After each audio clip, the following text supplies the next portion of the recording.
पाश्चात्य काव्य शास्त्र। अगला टॉपिक है इसके अंदर प्रतीक। अभी लास्ट पढ़ा था मिथक, मिथक के बाद आता प्रतीक। प्रतीक से तात्पर्य चिन्ह से है, जब हम किसी चीज से कंपेयर करते हैं वो प्रतीक होता है। विद्वानों द्वारा माना जाता है कि पारनेसिज्म के बाद प्रतीकवादी आंदोलन की शुरुआत हुई थी। जब कोई वस्तु एक या उससे अधिक प्रस्तुतियों के गुण, स्वभाव, रूप, संस्कृति आदि को अपने आप में समाहित करके प्रतिनिधि के रूप में उपस्थित होती है तो वह प्रतीक मानी जाती है। किसी भी चीज के प्रतीक के रूप में किसी को लेना, जैसे आज की डेट में अगर कोई अहिंसा को मानता है और अन्याय के खिलाफ खड़ा होता है तो उसको उसके गांधी के प्रतीक के रूप में उसको मान सकते हैं, गांधी जी के प्रतीक के रूप में उसको माना जा सकता है। तो वो होता है प्रतीक, क्योंकि उस इंसान को कोई नहीं जानता, गांधी जी को सब जानते हैं, तो उसको उससे कंपेयर करके हम उसके प्रतीक के रूप में ले सकते हैं, तो वो प्रतीक होता है। जब यथार्थवाद में अध्यात्म ने अपना स्थान बनाना शुरू किया तब अमूर्त अभिव्यक्ति ने अपने पैर फैलाने शुरू कर दिए और इसके बढ़ते स्वरूप ने प्रतीकवादी आंदोलन को हवा दी। कला साहित्य में इसकी शुरुआत 1870 एवं 1885 ईस्वी मानी जाती है। तो कला साहित्य में इसकी शुरुआत हुई थी 1870 और 1885 में। फ्रांस के प्रथम कवि बादलेयर की कविता कॉरस्पॉन्डेंस को प्रतीकवादियों ने अपना घोषणा पत्र समझा। इंग्लैंड में प्रतीकवाद की शुरुआत विलियम बटलर येट्स ने की। 1886 में ग्रीक मूल के कवि एक निबंधकार जीन मोरियास ने फ्रांसीसी अखबार फिगारो में द सिबोलिस्ट मैनिफेस्टो प्रकाशित किया, जिसके माध्यम से प्रतीकवाद के रूप में एक नया साहित्यिक आंदोलन शुरू हुआ। इस घोषणा पत्र के पश्चात 1891 में अल्बर्ट ओरिएट ने भी अपने लेख के जरिए प्रतीकवाद को स्पष्ट किया। वस्तुतः प्रतीकवाद हीगेल तथा शोपेनहावर के आदर्शवाद से प्रभावित है। यीट्स द्वारा प्रस्तुत प्रतीक के भेद क्या हैं? यीट्स भी लेखक है, उन्होंने दो भेद बताए, ध्वनि प्रतीक और विचार प्रतीक। ध्वनि प्रतीक संवेगात्मक होता है और विचार प्रतीक जो होता है बौद्धिक होता है। सीएम बावरा द्वारा प्रस्तुत प्रतीक के भेद, इन्होंने तीन भेद बताए, शब्द प्रतीक, विशिष्ट शब्द, वाक्य प्रतीक, मुहावरे तथा लोकोक्तियां, प्रबंध प्रतीक, अन्य उपदेश रूपक और समासोक्ति। भिन्न भिन्न देशों के प्रमुख प्रतीकवादी विद्वानों की तालिका नीचे दी गई है। अब अलग अलग देशों के प्रतीकवादी विद्वान कौन कौन है? फ्रांस में थे चार्ल्स बादलेयर, पॉल वर्लेन, अर्थर रिम्बद और स्टीफेन मलारगे। इंग्लैंड के हैं George Moore, Oscar Wilde, Arthur Symons, Ernest डाउन्स। जर्मनी से हैं स्टीफेन जॉर्ज और अमेरिका से हैं एमी लॉवेल। सर्वप्रथम प्रतीकवाद की प्रवृत्ति बादलेयर, मलारमे की रचनाओं में दिखाई पड़ती है। फ्रांस के बर्लिन, रैम्बो तथा इंग्लैंड के मैटरलिंक, W.B. Yeats, J.M. सिंच आदि रचनाकारों ने इस प्रवृत्ति को स्वीकार किया है। प्रतीकवाद रचना में शाश्वत सत्य की व्यंजना पर बल देता है। इसका मानना है कि शाश्वत सत्य का प्रतीकों के माध्यम से संबंध है। प्रतीकवाद यथार्थवादी दृष्टि की वस्तुपूरकता का विरोध करता है तथा साहित्य में आत्मपरक दृष्टि पर बल देता है। इसी क्रम में प्रतीकवादियों ने बाह्य जगत के यथार्थ को महत्वहीन बताया, मतलब बाहरी जगत जो है उसका जो यथार्थ हमारे सामने है उसका कोई महत्व नहीं है। अतः अस्पष्टता और रहस्यात्मकता प्रतीकवाद के मुख्य बिंदु के तौर पर सामने आते हैं। प्रतीकवादियों ने मूल रूप से दृश्य प्रतीक तथा ध्वनि प्रतीक को महत्व दिया। उन्होंने काव्य में शब्द और संगीत के मिश्रण पर बल देते हुए कहा है कि संगीतात्मकता काव्य के लिए जरूरी तत्व है। अगर काव्य है तो उसमें संगीतात्मकता होना चाहिए, उसमें म्यूजिक होना चाहिए। डॉक्टर भागीरथ मिश्र द्वारा प्रस्तुत प्रतीकों का वर्गीकरण। सबसे पहले प्रकृति का प्रतीक। प्रकृति का प्रतीक क्या है? पतझड़, फूल, पर्वत, समुद्र, वसंत आदि। संस्कृति का प्रतीक। संस्कृति का प्रतीक है रामायण, महाभारत इत्यादि, ये संस्कृति का प्रतीक है। इतिहास का प्रतीक। इतिहास में कौन है? चंद्रगुप्त, चाणक्य, बाणभट्ट। जीवन व्यापार का प्रतीक, जो जीवन में कार्यशैली चलती है, खेती, किसानी, ये सब। शास्त्रीय और वैज्ञानिक का प्रतीक राजनीति और समाजशास्त्र। तो ये प्रतीकों के रूप हैं। सामान्यतः 5 वर्गों में प्रतीक विभाजित है। 5 वर्ग बता दिए। 5 वर्ग कौन से हैं? पहला था प्रकृति का प्रतीक, दूसरा संस्कृति का प्रतीक, तीसरा इतिहास का प्रतीक, चौथा जीवन व्यापार का प्रतीक और पांचवा था शास्त्रीय और वैज्ञानिक का प्रतीक। भारत में प्रतीकवाद की झलक छायावादी कविताओं में ही मिलती है। यह आंदोलन के रूप में स्वयं को भारत में स्थापित नहीं कर पाया। विलियम बटरलियर्स का प्रभाव रविंद्रनाथ टैगोर की रचनाओं में देखने को मिलता है। टैगोर रचनाओं में औपनिवेशिक रूप को रहस्य रूप में दिखाते हैं। प्रतीक में रचनाओं का निर्माण करने पर भी उन्हें प्रतीकवादी नहीं माना जाता। हिंदी में प्रयोगवादी कवियों पर प्रतीकवाद का प्रभाव मिलता है। यह समाज तथा नैतिकता के संबंध को खारिज करते हैं। चूंकि प्रतीकवाद यथार्थ जगत का विरोध करता है तथा आत्मपरकता पर विशेष बल देता है, इसीलिए एक साहित्यिक आंदोलन के रूप में इसे लेकर कुछ विद्वानों की घोर असहमति है, मतलब इससे सहमत नहीं है। आचार्य रामचंद्र शुक्ल ने प्रतीकवाद को चित्र भाषावाद के नाम से भी अभिहित किया है। आचार्य शुक्ल प्रतीक के दो भेद मानते हैं। शुक्ल जी ने लाक्षणिक वक्रता के प्रकार को भी प्रतीक माना।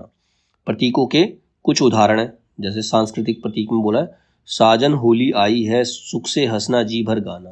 तो होली क्या है? सुख का प्रतीक है इसके अंदर, तो ये सांस्कृतिक प्रतीक हो गया।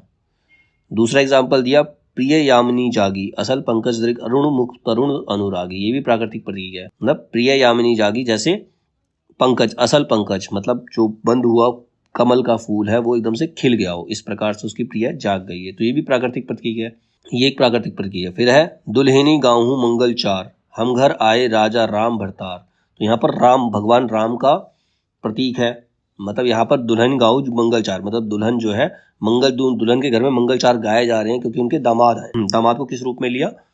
राजा राम के रूप में। तो ये सांस्कृतिक प्रतीक है, संस्कृति से लिया गया है। अब इसमें रचनाओं में प्रतीक क्या है? पहली रचना है लहर, ये किसकी है? जयशंकर प्रसाद की। इसमें प्रतीक है अभिनव हर्ष और नूतन भावोल्लास।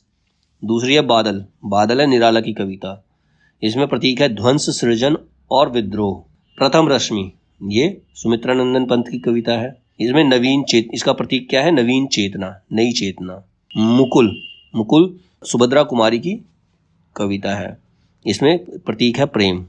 दीपशिखा, दीपशिखा महादेवी वर्मा की कविता है, इसमें जो प्रतीक है वो समर्पण अथवा जीवन का त्याग।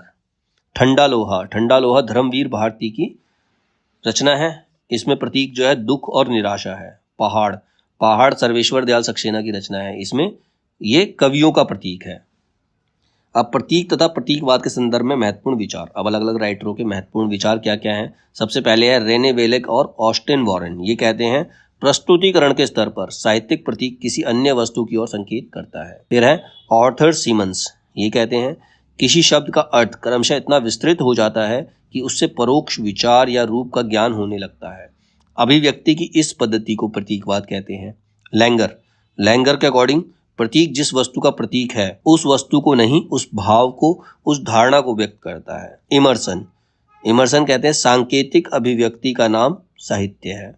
फिर है रामचंद्र शुक्ल, रामचंद्र शुक्ल कहते हैं किसी देवता का प्रतीक सामने आने पर जिस प्रकार उसके स्वरूप और विभूति की भावना मन में आ जाती है, उसी प्रकार काव्य में आई हुई कुछ वस्तुएं विशेष मनोविकारों या भावनाओं को जागृत कर देती है। जैसे कमल माधुर्यपूर्ण कोमल सौंदर्य की भावना जागृत करता है। किसी चीज को कमल से कंपेयर करने का मतलब है वो बहुत ही कोमल और सौंदर्य सुंदर है। कुमुदनी, कुमुदनी हो तो भवरे को कुमुदनी कहते हैं। भवरा जो है शुभ हास का प्रतीक है।